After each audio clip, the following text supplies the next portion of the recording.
Social anxiety isn't just normal, it's brilliant evolutionary design. Your brain developed this response over millions of years to keep you safe in groups because survival meant being accepted by others. Think about this. Every single person you've ever met experiences social anxiety.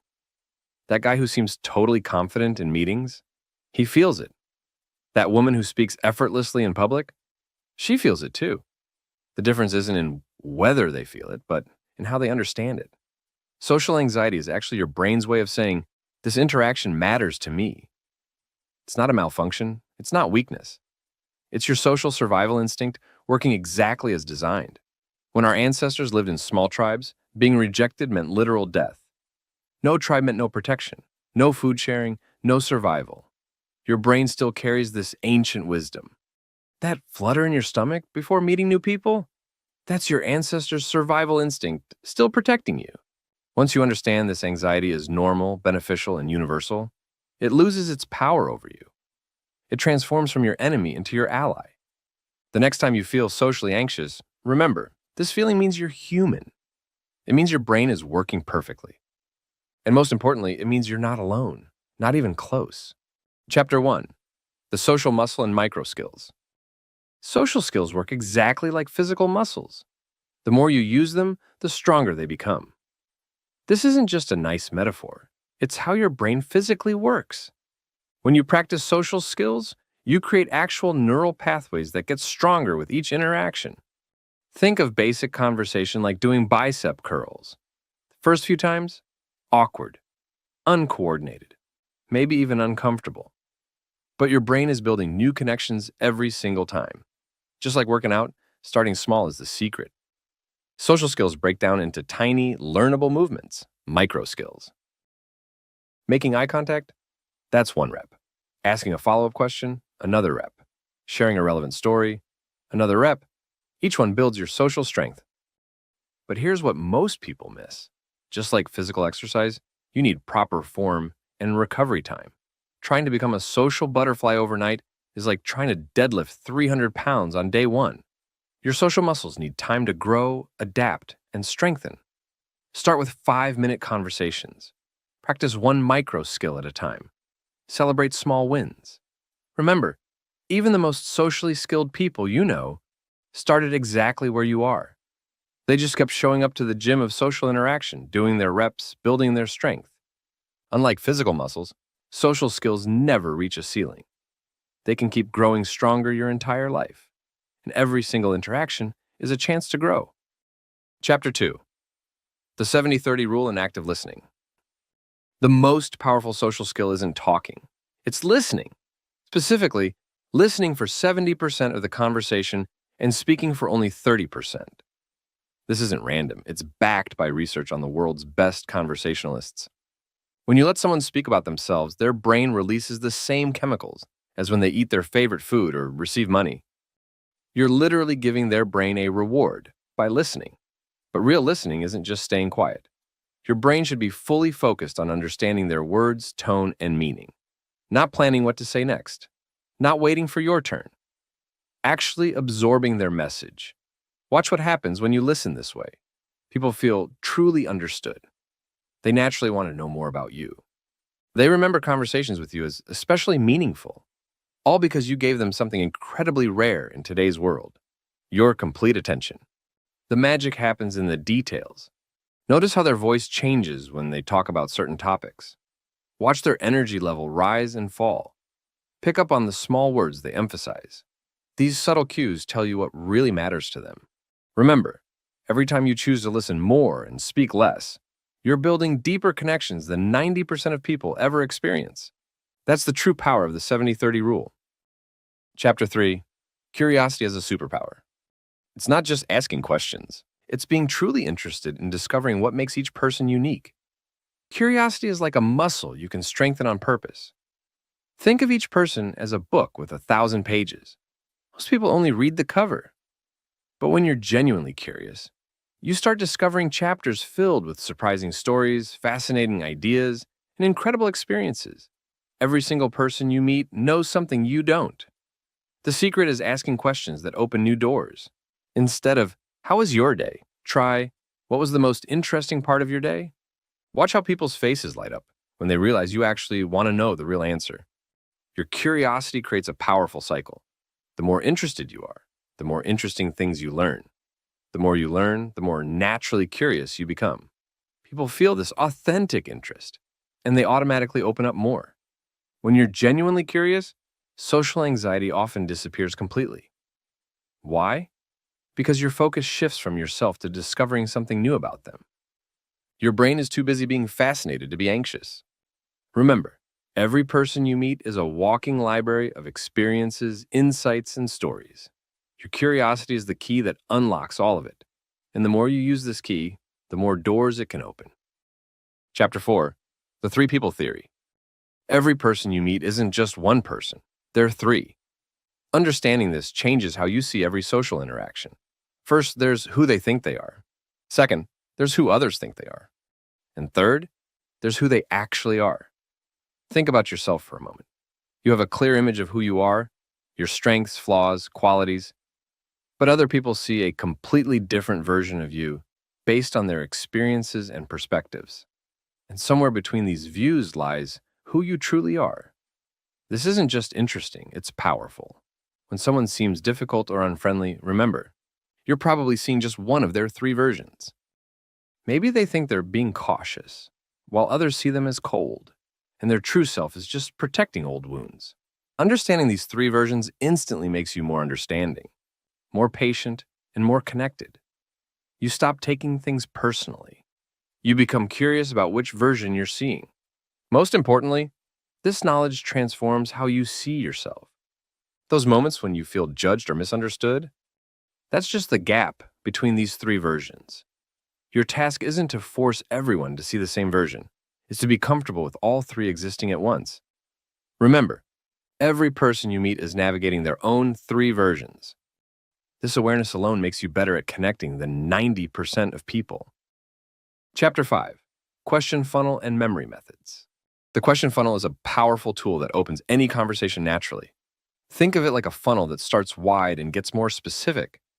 You begin with broad, easy questions and naturally flow into deeper, more interesting ones. Here's how it works. Start with simple facts. Then move to opinions. Finally, explore feelings and experiences. Each question builds on the previous answer, creating natural flow and deeper connection. For example, what kind of work do you do? Leads to, what made you choose that field? Which flows into, what's the most challenging part of your job? See how each question gets more interesting? This isn't random, it's strategic curiosity. Combine this with the memory palace technique. As they answer, place key details in specific locations in an imaginary house. Their job in the living room, their passion project in the kitchen, their biggest challenge in the garage. This makes remembering details effortless. When you meet again, you can walk through your memory palace and recall specific details about them. How's that hiking trip you were planning? Did you finish that book you were excited about? People are amazed when you remember these details. Remember, questions are like keys. The right question at the right time unlocks deeper levels of conversation. And when you combine this with strong memory techniques, you create connections that last. Chapter 6, Echo Effect and Body Language. The echo effect is one of the most powerful tools in social connection. It's not just copying someone's body language, it's creating natural harmony in conversation. Your brain is already designed to do this. We're just making these adjustments conscious and strategic. When two people connect deeply, their breathing naturally synchronizes. Their gestures align, their energy levels match. This isn't conscious. It's your social brain doing what it does best. But you can accelerate this natural process. If someone speaks softly, gently lower your volume. If they're energetic, gradually raise your energy. If they lean in, naturally mirror that engagement. The key word is subtle. This isn't mimicking. It's matching. Watch what happens in their brain. When you subtly match someone's energy and body language, their brain registers you as safe. Try it with micro movements, the slight tilt of your head when they tilt theirs, the natural shift in your posture when they shift theirs, the matching of their speaking pace. Each tiny adjustment builds unconscious rapport. Remember, your body language already wants to synchronize with others. You're just removing the barriers and letting it happen naturally. This isn't manipulation, it's amplifying your natural connection abilities. Chapter 7. Social momentum and consistency. Social momentum works exactly like physics. Once you're moving, it's easier to keep moving. This is why the most socially successful people don't take long breaks from socializing. They maintain consistent momentum. Think of social skills like a car engine. When you first start after a long break, it's cold, rusty, awkward. But keep it running and it warms up, gets smoother, more efficient. This isn't just a metaphor. It's how your brain actually works. Small, consistent social interactions create more momentum than rare, big ones. A 5-minute conversation every day builds more skill than a 5-hour party once a month. Your brain needs regular, consistent practice. The secret is starting small. Simple hello to neighbors, brief chats with store clerks, quick conversations with coworkers. Each interaction is like pushing a boulder. The first push is hardest, but then it gets easier and easier. Look for daily momentum builders. Coffee shops, regular store visits, gym sessions. Places where brief, low-pressure interactions happen naturally. Each small interaction keeps your social engine warm and running. Remember, social momentum isn't about being on all the time. It's about regular, consistent practice. Like compound interest, small daily investments create massive long-term results. Chapter 8. Conversational threading and open loops. Conversational threading is how you make any conversation flow naturally. Think of each sentence someone speaks as containing multiple threads you can pull on. Each thread leads to a new, interesting direction. Here's how it works. When someone says, "I just got back from a business trip to Japan," you've got at least 4 threads. The business itself, travel experiences, Japan specifically, and the timing of "just got back." Each thread is a doorway to deeper conversation. The powerful part is combining threads with open loops. An open loop is an unfinished story or idea that keeps someone engaged. Your brain hates unfinished patterns. It wants closure. This is why TV shows end episodes with cliffhangers. In conversation, it works like this. While discussing one thread, casually mention something interesting about yourself, but don't complete the story. Their brain will want to come back to it. Then explore other threads before returning to complete the loop. Weave multiple threads in loops. Start a story, switch to a related thread, open another loop, return to complete the first story. This creates natural, engaging conversation flow. Remember, every sentence contains multiple conversation possibilities. Your job is simply to spot these threads and weave them together naturally. Chapter 9. Context banking and permission structures. Context banking is your secret weapon for deep connections. It's storing important details about conversations to create natural ways to reconnect later. But there's an art to doing this right. Here's how it works. During conversations, your brain naturally picks up key information, future plans, current challenges, important dates. Most people let this detail slip away, but you're going to bank them. The powerful part is combining this with permission structures. A permission structure is a natural reason to reconnect. When someone mentions an upcoming job interview, that's a permission structure to check in later. When they talk about a problem they're solving, that's another one. Think of it like this. Every conversation leaves breadcrumbs for future connections. Good luck with that presentation next week becomes, how did that presentation go? Hope you enjoy that new restaurant becomes, what did you think of that place? Consider the timing. Following up too soon feels pushy. Too late feels forgetful. But the sweet spot shows you care enough to remember and respect their timeline. Write down key details after important conversations.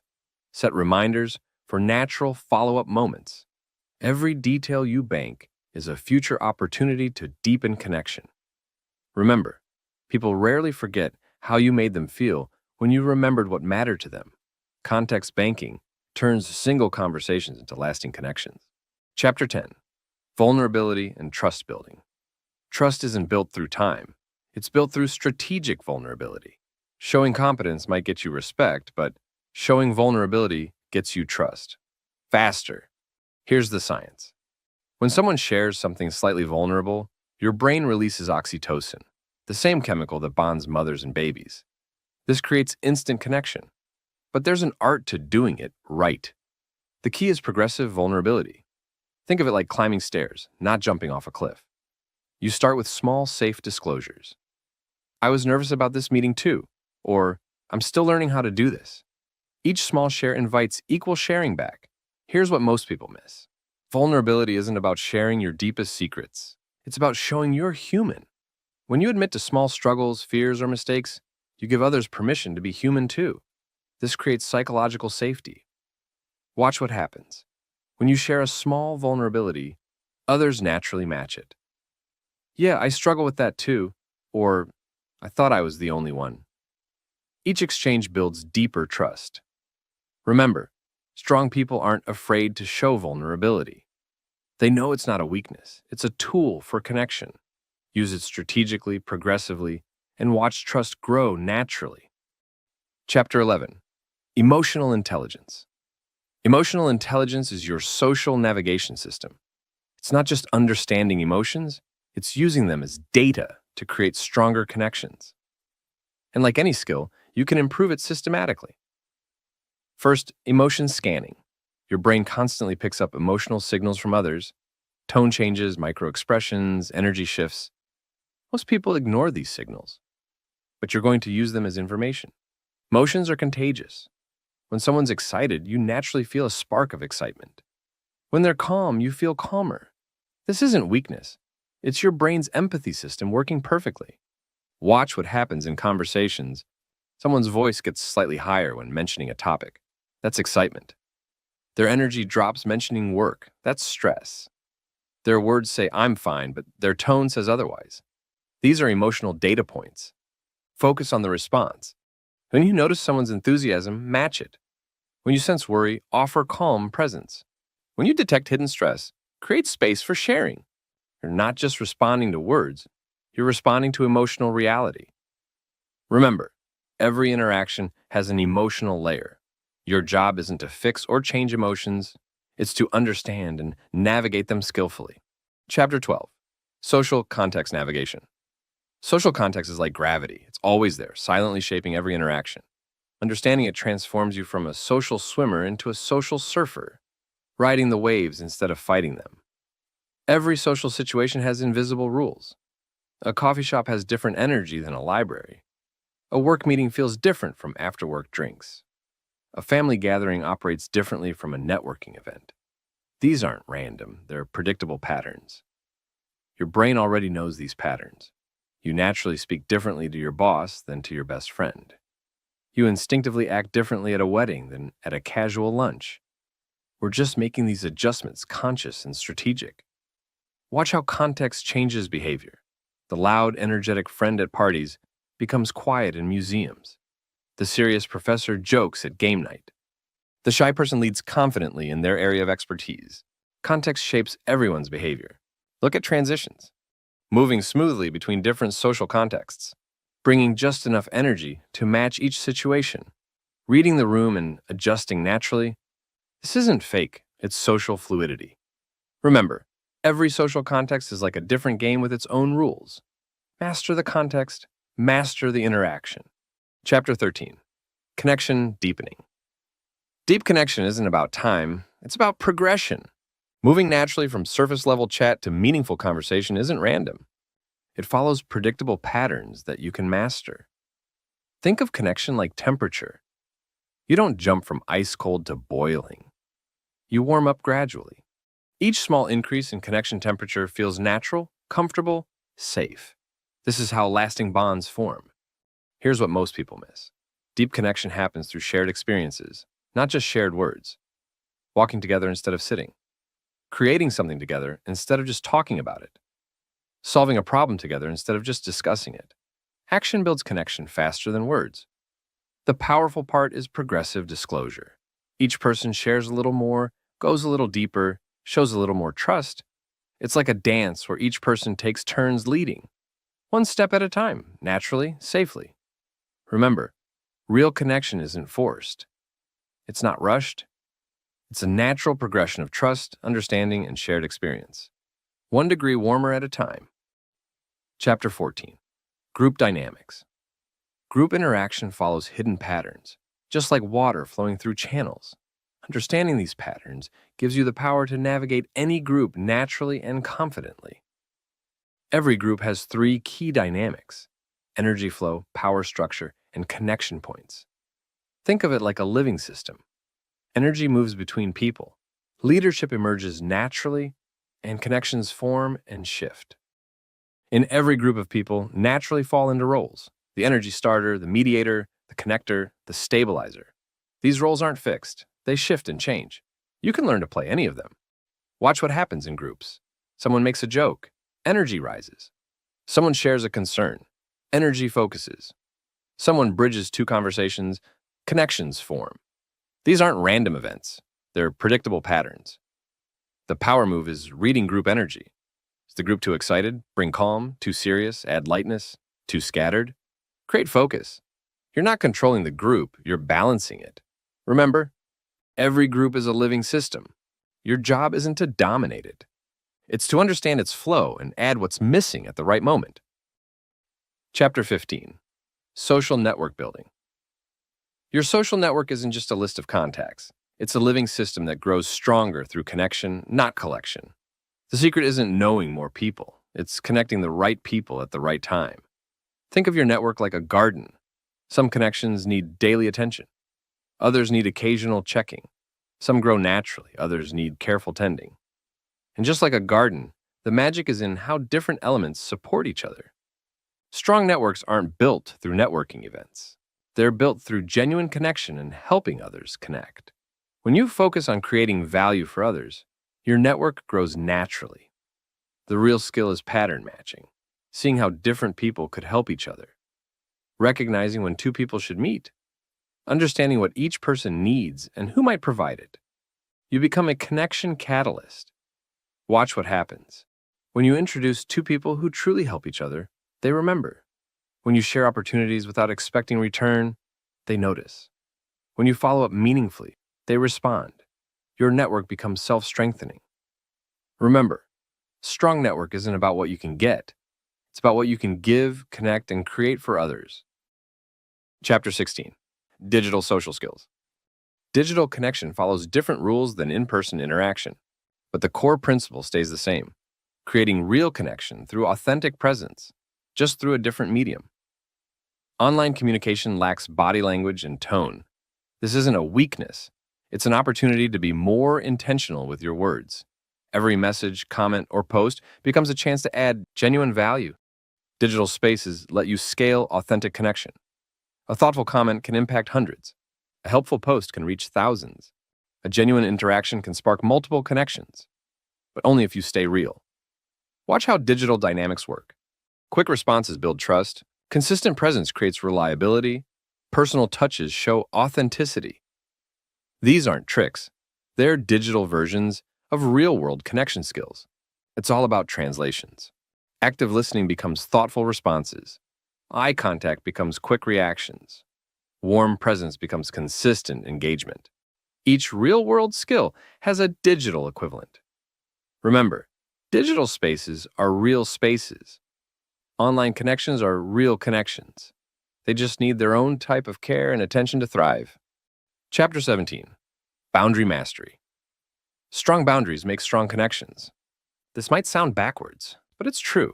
The clearer your boundaries, the deeper your relationships become. Because real connection needs both closeness and space. Think of boundaries like a cell membrane. They're flexible, not rigid. They let good things in and keep harmful things out.